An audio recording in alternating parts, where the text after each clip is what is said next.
दोस्तों अब तीसरी कंपनी पे मैं जाता हूं। राइट, ये कंपनी है दोस्तों आपकी आईईएक्स, स्टॉक एक्सचेंज जैसा है वैसे ही दोस्तों पावर एक्सचेंज की एक कंपनी।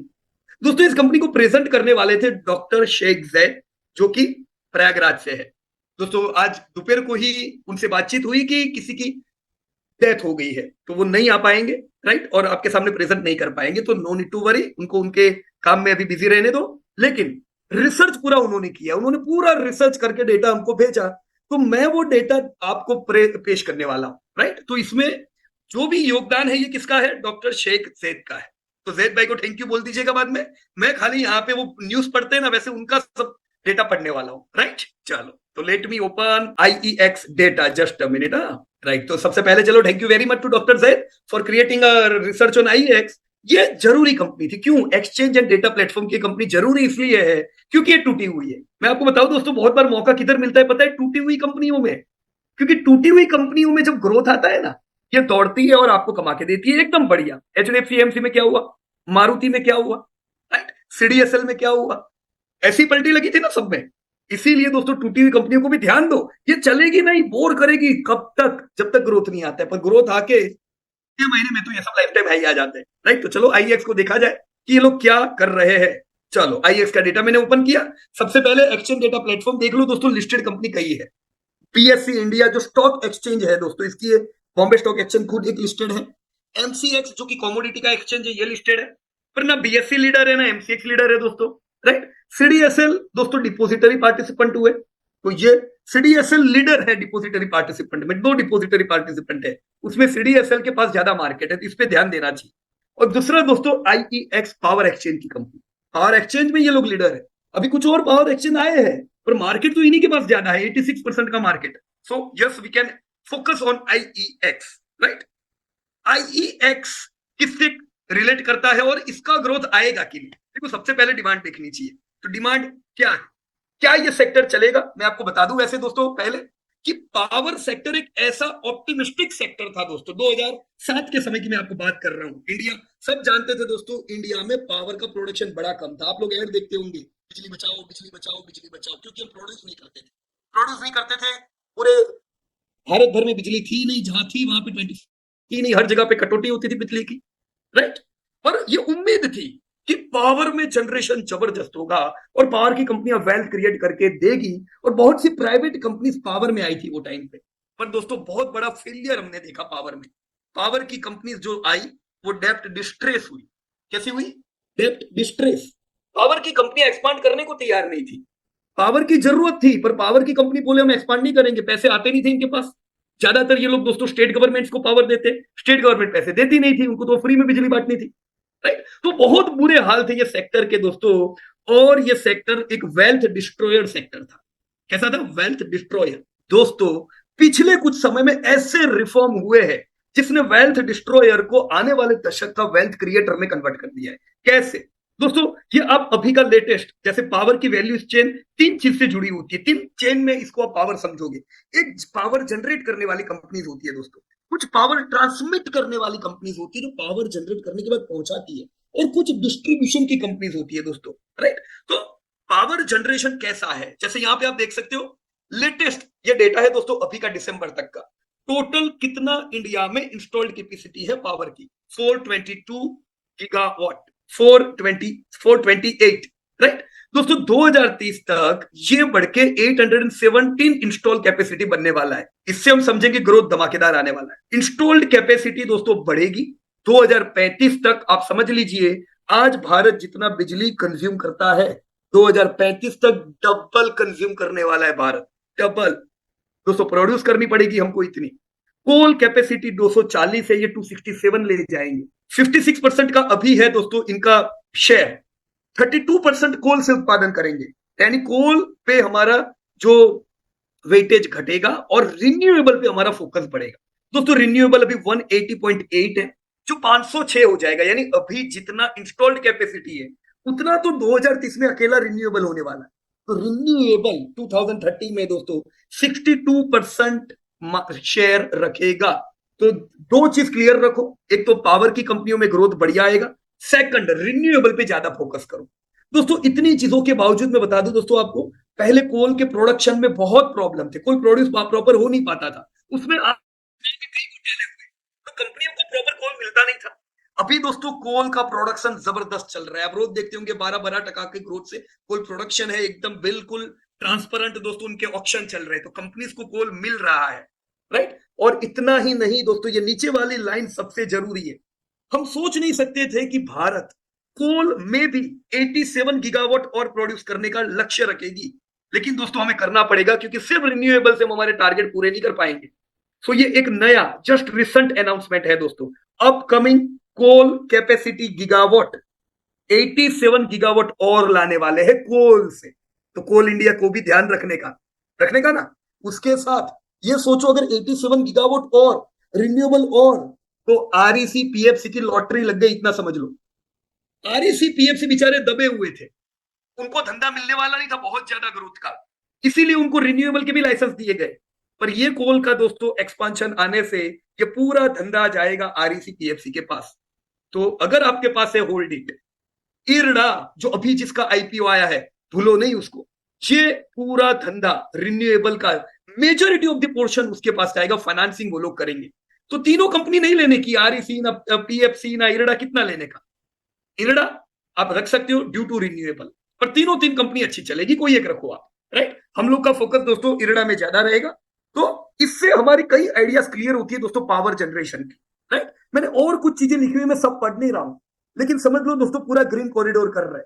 कुछ स्टेट आरई रिच है, कुछ स्टेट में दोस्तों रिन्यूएबल नहीं पैदा हो सकता है, तो जो आरई रिच स्टेट है वहीं से दोस्तों नेशनल ग्रिड यानी पूरे भारत में बिजली पहुंचाई जाएगी, राइट। जहां पे जो रिफॉर्म हुए, you can see reduction in outstanding dues, can you see here. जो अब तक आउटस्टैंडिंग रहा करता था पावर कंपनियों का, पैसा मिलता नहीं था, डेप्ट बढ़ती जाती थी, कमाते थे नहीं, अब ऐसा नहीं है दोस्तों, रिडक्शन हो गया आउटस्टैंडिंग ड्यूज में, और इंश्योर किया हुआ है फ्यूचर पेमेंट। तो अब दोस्तों प्राइवेट कंपनीज रेडी है, फ्रंट फुट पे है दोस्तों पावर प्रोड्यूस करने के लिए। खाली सरकार कुछ नहीं कर सकती है, सबको मिलकर आगे बढ़ना है। लिक्विडिटी इंफ्यूजन स्कीम्स दी गई दोस्तों, आने वाला समय पावर का जबरदस्त रह सकता है। इलेक्ट्रिफिकेशन एंड डिस्कार्बोनेशन, लिवर, ईवी, कुकिंग, ट्रैक्शन, इन सारी चीजों से पावर पे आप नेगेटिव ना रहिएगा दोस्तों, right. Industrialisation, rapid urbanisation, rural electrification, consumer demand growth, ये सब लीवर है दोस्तों ग्रोथ के। पास्ट में हमने टका से ग्रोथ देखा इलेक्ट्रिसिटी का, अभी 4% नहीं 6% से देखेंगे डिमांड कंजप्शन भी, और 6% से हमको पावर प्रोड्यूस भी करना पड़ेगा, राइट, क्योंकि कोविड के बाद जबरदस्त डिमांड आई है। अभी भी इमेंस पोटेंशियल है दोस्तों, भारत में कुछ भी नहीं है, पावर मार्केट खाली 60% है। आप दूसरे डेवलपिंग कंट्री देखो 30-80%, हमारे यहाँ पे क्या खाली 60%। तो पावर में जगह बहुत है दोस्तों, फोकस करना होगा हमें।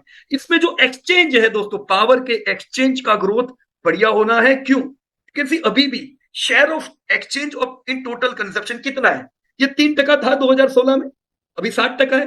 तो अभी तो कुछ भी नहीं है शेयर। आने वाले 10-12 सालों में हम जो आपकी पावर एक्सचेंज कंपनीज है, भले दूसरी एक दो आ जाए, कोई टेंशन नहीं है दोस्तों, आप ग्रोथ अच्छा देखोगे, no need to worry at all about it, right. So IEX इधर क्या करता है, ये एक ऑटोमेटेड प्लेटफॉर्म है and infrastructure for trading in electricity units for physical delivery of electricity.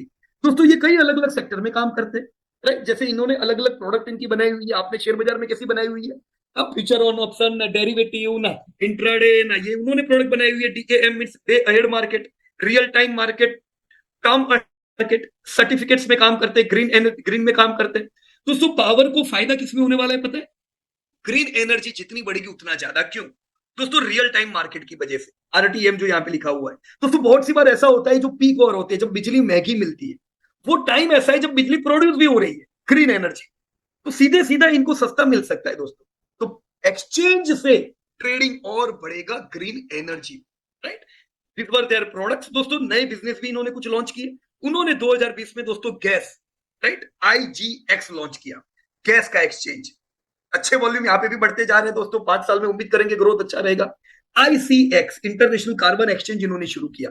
तो ये लोग डिपेंड नहीं है दोस्तों एक ही बिजनेस पे, ग्रोथ करते जा रहे हैं। एक्सप्लोरिंग कॉल एक्सचेंज अपॉर्चुनिटी ये लोग ढूंढ रहे हैं, और यस हम ग्रोथ इसमें आने वाले समय में देखेंगे।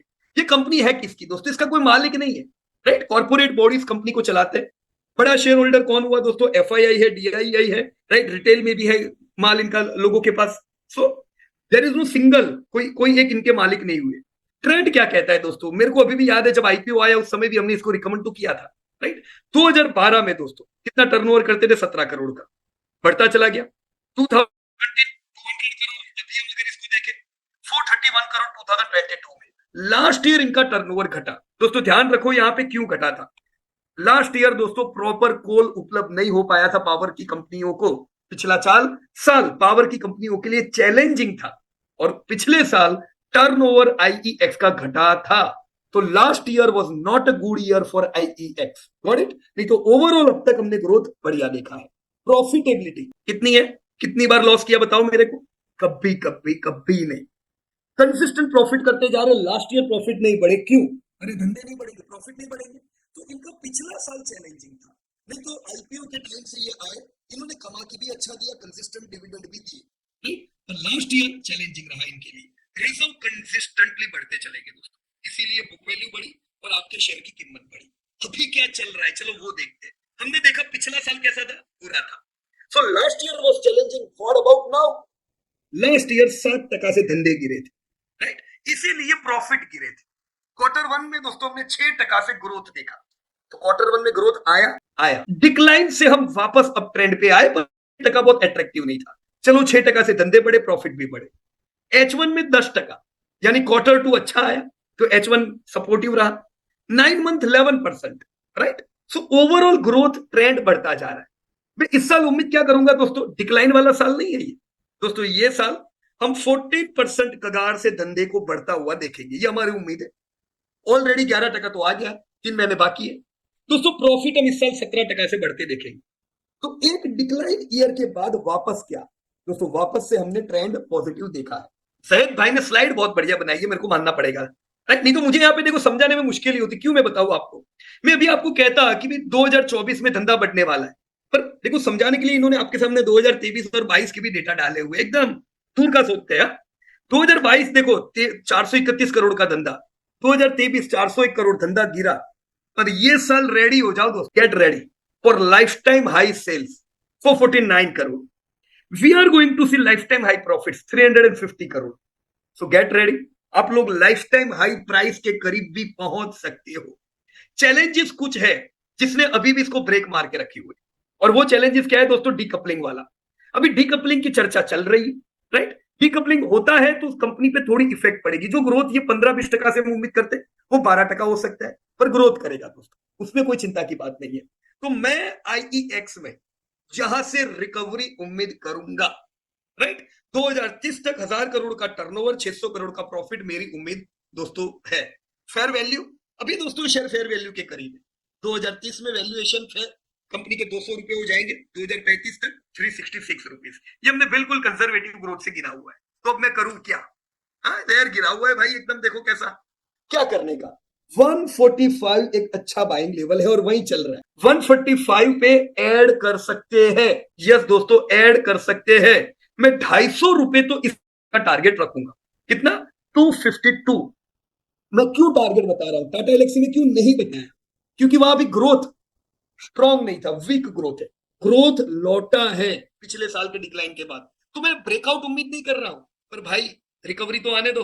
तो 250 रुपया में इसी साल प्राइस उम्मीद करूंगा दोस्तों। अगर आप लोगों ने लिए हुए हैं ऐड कर सकते हो, और ऐसी कंपनी में कंसिस्टेंट प्रॉफिटेबिलिटी दोस्तों मिल सकती है।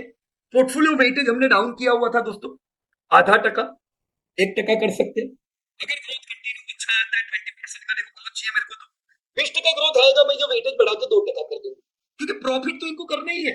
चैलेंज दूसरी कोई नहीं है, फिर अभी मैं इसको आधे से 1% ले जा रहा हूँ। So this was all about Tata Elxsi. So thank you very much to doctor for such a wonderful research, जो लोगों को काम लगा हुआ है।